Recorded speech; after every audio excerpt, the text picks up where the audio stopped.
বন্ধুরা, সামনের দুর্গাপূজার ছুটিতে আপনারা যারা আপনাদের আপকামিং ট্যুর প্ল্যানে ভারতবর্ষের ঐতিহাসিক কোনো স্থান বা শিল্পকলা, স্থাপত্য, ভাস্কর্য সম্মিলিত কোনো স্থানের কথা ভাবছেন, তাদের জন্য থাকলো রাজস্থানের এই বিকানির ভ্রমণ কাহিনীটি। আর বিকানির হলো রাজস্থানের একটা অন্যতম ট্যুরিস্ট প্লেস। আর এই বিকানিরকে ট্রানজিট ট্যুরিস্ট প্লেস হিসেবে কনসিডার করে এখান থেকে আপনারা চলে যেতে পারবেন যোধপুর কিংবা জয়সালমীরের মতো রাজস্থানের অন্যান্য দর্শনীয় স্থানগুলিতে। আজকে আমি বিকানির ভ্রমণ বৃত্তান্তটি আপনাদের সামনে তুলে ধরলাম। আর বন্ধুরা, আপনারা যারা এখনো আমার চ্যানেলটিকে সাবস্ক্রাইব করেননি, তাদের উদ্দেশ্য বলবো, please like and subscribe my channel, যেটা থেকে আমি পাবো আমার মোটিভেশনাল স্পিরিট এই সমস্ত ভিডিওগুলো উপস্থাপনা করার জন্য। বন্ধুরা, বিকানির শহরে খুব গুরুত্বপূর্ণ দর্শনীয় স্থানগুলি হলো Junagarh fort, Lalgarh palace, Karni Mata temple, Rampuria haveli, গজনীর palace, national camel research centre, Bikaner desert safari, Sursagar lake, Vaishnavdham temple, এই সমস্ত।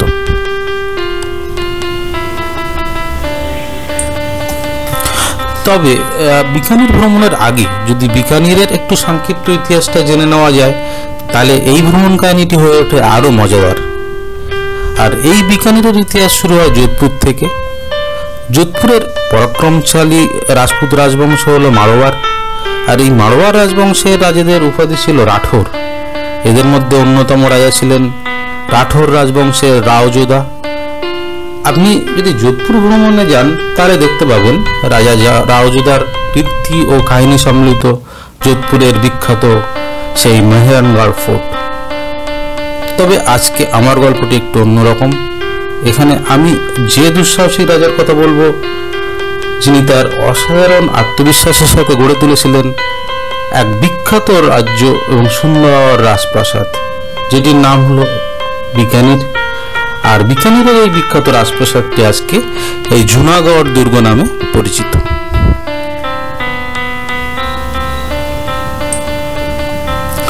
তখন ইংরাজি 1416 থেকে 1489 সাল।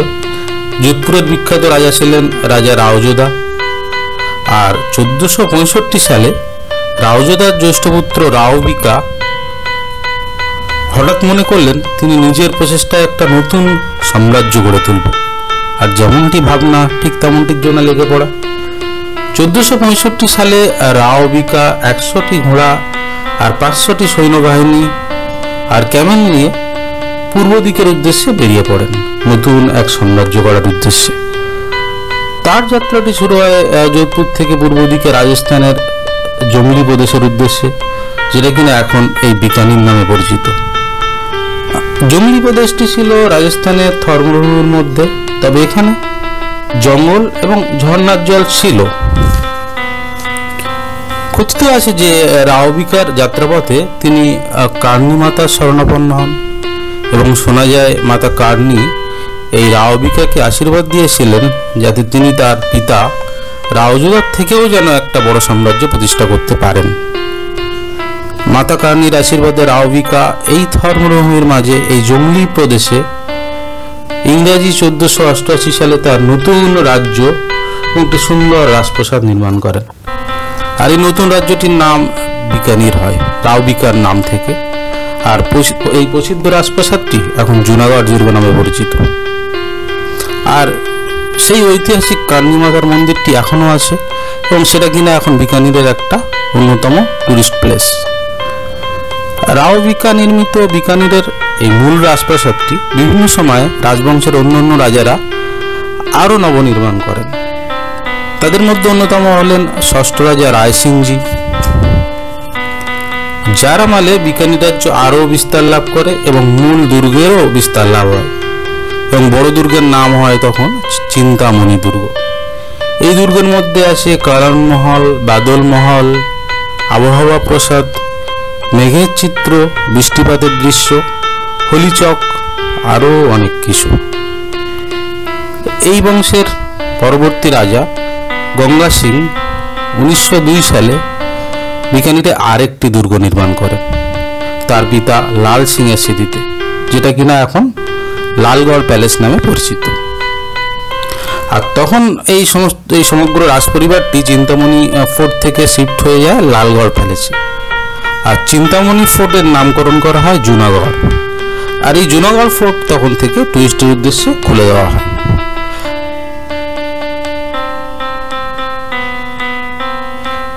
এই জুনাগড় ফোর্টটি হলো বিকানির ভ্রমণের সব থেকে বড় টুরিস্ট অ্যাট্রাকশন। লালগড় প্যালেসটিও হলো বিকানিরের অন্যতম টুরিস্ট প্লেস। একটি হেরিটেজ হোটেল হিসেবেও গড়ে উঠেছে, যেটা একটা বিলাসবহুল স্টে। আর এই লালগড় প্যালেসের সাথে আছে লালগড় মিউজিয়াম, সেটাও কিন্তু একটা ঘুরে দেখার বিষয় এবং একটা অন্যতম টুরিস্ট অ্যাট্রাকশন। বিকানির তথা রাজস্থানে বৃষ্টিপাতের পরিমাণ খুবই কম, আর সেই জন্যে বিকানিরের রাজারা বিকানির ফোর্ট বা জুনাগড় দুর্গের সামনেই তৈরি করেছিলেন সুরসাগর লেক, যাতে করে বৃষ্টির জলকে বেশি মাত্রায় ধরে রেখে পরবর্তী সময়ে ব্যবহার করা যায়।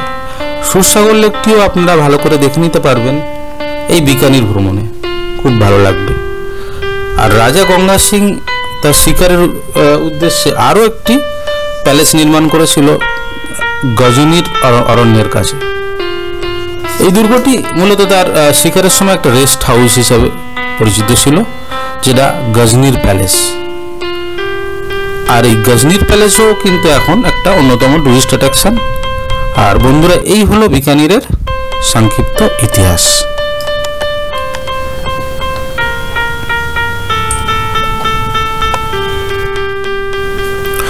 বন্ধুরা, এবার আমি বলবো রাজস্থানের বিকানিরে আপনারা কিভাবে আসবেন আর কোথায় কম খরচে অথচ ভালো হোটেলে থাকতে পারবেন। বন্ধুরা, কলকাতা থেকে বিকানির আসার সব থেকে ভালো ট্রেনটি হলো শিয়ালদা বিকানির দুরন্ত এক্সপ্রেস, যেটা কিনা 4 দিন সপ্তাহে চলে। আর হাওড়া বিকানির এক্সপ্রেস সপ্তাহে 3 দিন চলে। আমি এই বিকানির দুরন্ত এক্সপ্রেস যেটা শিয়ালদা থেকে ছাড়ে এবং হাওড়া বিকানির এক্সপ্রেস তার ডিটেলসটা দিয়ে দিলাম। তাছাড়াও আপনি দিল্লি পৌঁছে দিল্লি থেকে অনেক ট্রেন ধরে বিকানিরে পৌঁছে যেতে পারবেন। আর আপনি যদি ফ্লাইটে যান তাহলে জয়পুর, যোধপুর আর নলবাড়ি এয়ারপোর্ট, যেটা কিনা বিকানিরের খুব কাছে অবস্থিত, সেখান থেকে কিন্তু খুব সহজেই বিকানির শহরে আপনি পৌঁছে যেতে পারবেন। বিকানির স্টেশনের বাইরে আপনি কম খরচে ভালো হোটেলগুলো পেয়ে যাবেন। এখানে অনেক হোটেল এবং লজ আছে। এক্ষেত্রে বলে রাখি, আপনি 1 নম্বর প্ল্যাটফর্ম থেকে বাইরে বেরিয়ে এই হোটেলগুলো পেয়ে যাবেন। তাদের মধ্যে কিছু কিছু হোটেলের নাম: hotel Krishna, hotel Vrindavan residency, hotel Ankur, hotel Gaurav, Suraj hotel. এগুলো ট্যারিফ মোটামুটি 1000 থেকে 2000 পার নাইট। এই হোটেলের কন্ট্যাক্ট নাম্বারগুলো আমি দিয়ে দিলাম। অ্যাকর্ডিংলি আপনারা হোটেলের সাথে কন্ট্যাক্ট করে বুক করে নিতে পারবেন। এবার আসবো বিকানিরের গুরুত্বপূর্ণ টুরিস্ট প্লেসগুলো কীভাবে ভালো করে ঘুরে দেখা যায় তার বর্ণনা নিয়ে। আমরা যেহেতু আজকে দুপুরে 1টার সময় এই বিকানিরে পৌঁছেছি, সুতরাং আজকে যাব বিকানির ডেজার্ট সাফারিতে। এটা বিকানির থেকে মোটামুটি 20 কিলোমিটার দূরে অবস্থিত। এখানে আছে বিভিন্ন রকমের ডেজার্ট ক্যাম্প। এই ডেজার্ট ক্যাম্পগুলিতে আপনি পাবেন ডেজার্টের মধ্যে jeep ride, camel ride, desert ক্যাম্পে রাত্রিবাস, আর ডেজার্ট ক্যাম্পে সন্ধ্যাকালীন রাজস্থানী লোকগান এবং নাচের আনন্দ উপভোগ করার মতো ব্যাপার। বিকানির থেকে এই ডেজার্ট ক্যাম্পে যেতে মোটামুটি 45 মিনিট সময় লাগে। এই ডেজার্ট ক্যাম্পগুলি বিকানির মরুভূমির মধ্যে অবস্থিত। এখানে পৌঁছানোর পরে আপনারা চয়েস অনুযায়ী বুক করতে পারেন জিপ রাইড, ক্যামেল রাইডটি, এবং রাত্রিবাসের জন্য বিলাসবহুল ট্রেনটিও কিন্তু আপনি বুক করতে পারেন। জিপ সাফারিতে আপনাকে নিয়ে যাবে মরুভূমির মাঝে স্যান্ড ডিউন্সের মধ্যে। সেখানে এটিভি রাইড, জিপ রাইড আপনার চয়েস অনুযায়ী আপনি নিতে পারবেন। সেখানে ক্যামেল রাইডটিও আপনি বুক করতে পারবেন, আর বুক করে থাকতে পারবেন মরুভূমির মধ্যে বিলাসবহুল টেন্টে। বিকানিরের ডেজার্ট সাফারি থেকে ফিরে আসার পথে আপনারা ঘুরে নিতে পারেন বৈষ্ণোধাম মহাদেব টেম্পল। এটি একটি মরুভূমির বুকে আর্টিফিশিয়াল পাহাড়, ঝর্ণা দিয়ে বানানো, আর পাহাড়ের উপরে অবস্থিত সুন্দর মহাদেবের মূর্তি, আর পাহাড়ের নিচে ভব্য গণেশের মূর্তি। স্থানটি ঘুরে দেখলে বেশ ভালোই লাগবে।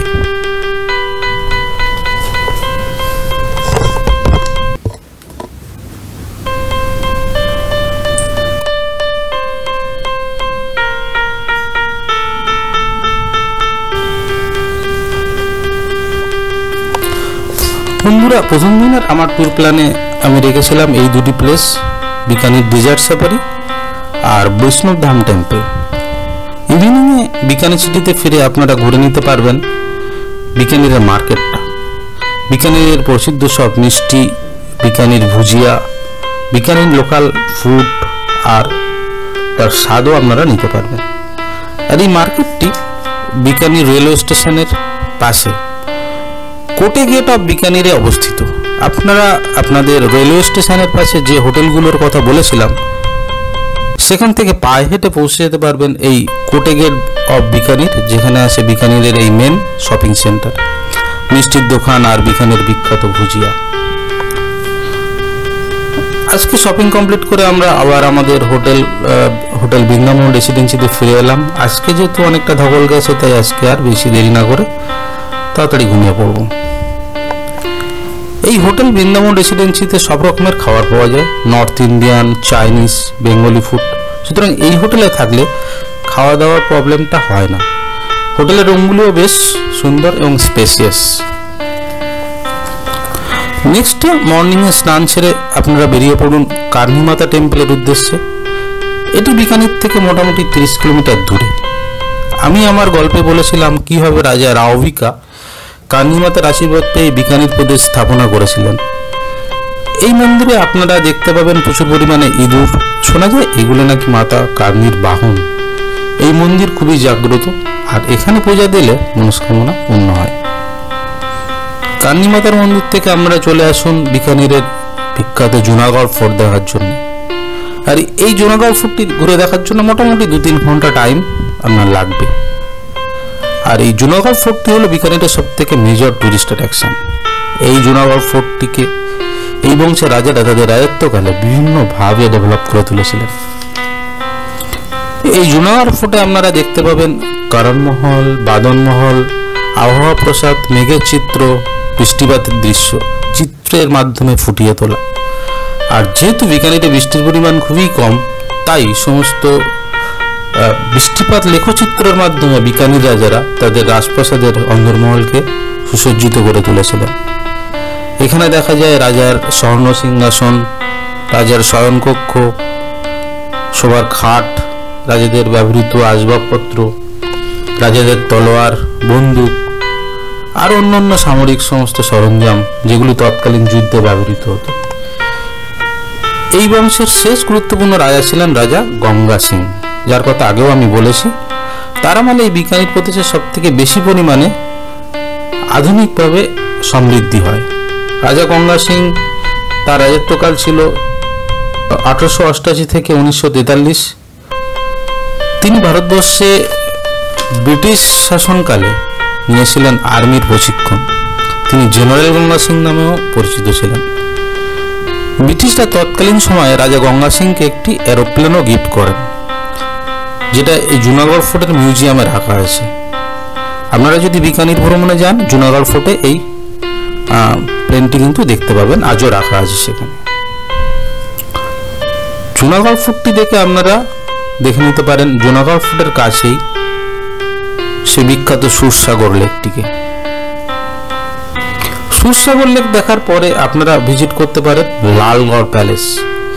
এই প্যালেসটি রাজা গঙ্গা সিং তার পিতা লাল সিংয়ের স্মৃতিতে তৈরি করেছিলেন। এই প্যালেসটি নির্মিত হয়েছিল 1902 সালে। এখানে রাজপরিবারের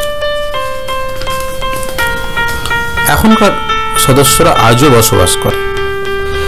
এই প্যালেসের একটা পার্ট হেরিটেজ হোটেল হিসেবেও গড়ে উঠেছে। আর এই হোটেলে থেকে একটা বিলাসবহুল স্টে উপভোগ করা যায়। লালগড় প্যালেসের লাগোয়া আছে লালগড় মিউজিয়াম, যেখানে আপনি দেখতে পাবেন তখনকার রাজাদের সব অ্যান্টিক আইটেম, তাদের ব্যবহৃত সরঞ্জাম, ব্যবহৃত পোশাক, ব্যবহৃত মুদ্রা, ডেকোরেটেড পেন্টিং। লালগড় পরবর্তী আপনার নেক্সট টুরিস্ট অ্যাট্রাকশন হলো গজনীর প্যালেস। এটি গজনীর লেকের পাশে অবস্থিত আর পাশেই আছে গজনীর অভয়ারণ্য, পারলে সেটাও ঘুরে নিতে পারবেন। গজনীর প্যালেসটি রাজা গঙ্গা সিং তৈরি করেছিলেন 1922 সালে শিকারের উদ্দেশ্যে। শিকারের সময় এটি ছিল রাজার রেস্ট হাউস। এই গজনী প্যালেসটি যেমন ঘুরে দেখা যায়, তেমনি এরও একটা পার্ট কিন্তু হেরিটেজ হোটেলে রূপান্তরিত হয়েছে, আর এখানে থেকেও কিন্তু একটা বিলাসবহুল স্টে উপভোগ করা যায়। নেক্সট অ্যাট্রাকশন হলো রামপুরিয়া হাভেলি। বিকানির বিখ্যাত এখানকার সমস্ত সুসজ্জিত হাভেলির জন্য, আর এই সমস্ত হাভেলিতে বসবাস করতো তখনকার সময় ধনী ব্যবসায়ী পরিবারেরা। এদের মধ্যে একটি অন্যতম ব্যবসায়ী পরিবার রামপুরিয়াদের এই হাভেলিতে বসবাস ছিল। এই রামপুরিয়া হাভেলি খুবই বিখ্যাত এবং দেখার মতো। এই টুরিস্ট প্লেসটি আপনারা কিন্তু অবশ্যই ঘুরে দেখবেন। এই রামপুরিয়া হাভেলি দেখার পরে আপনারা এর পাশেই একে একে ঘুরে দেখে নিতে পারেন লক্ষ্মীনাথ টেম্পল। এটি একটি ভগবান বিষ্ণু আর মাতা লক্ষ্মী মাতার টেম্পল। লক্ষ্মীনাথ টেম্পলের পাশেই আপনারা ঘুরে নিতে পারেন ভান্ডারসর জৈন টেম্পল। এই জৈন টেম্পলের স্থাপত্য ভাস্কর্য আর এখানকার ভিতরের সমস্ত কারুকার্য আপনাকে কিন্তু মুগ্ধ করবে। এই সমস্ত বিকানিরের দর্শনীয় স্থানগুলো ঘুরে দেখে আপনি সেদিন হোটেলে ফিরে আসুন। সেদিনকার মতো বিকানির হোটেলেই আপনি স্টে করুন। আর নেক্সট ডেতে বিকানির থেকে আমরা চলে যেতে পারেন যোধপুর বা জয়সালমেরের মতো রাজস্থানের সমস্ত গুরুত্বপূর্ণ টুরিস্ট প্লেসে। আজকে তাহলে বন্ধুরা এইটুকুই। এরপরে দেখা হবে যোধপুরের সমস্ত দর্শনীয় স্থান এবং তাদের সমস্ত ভ্রমণ কাহিনী নিয়ে। সকলে খুব ভালো থাকবেন, আর আমার ভিডিওটি দেখার জন্য ধন্যবাদ।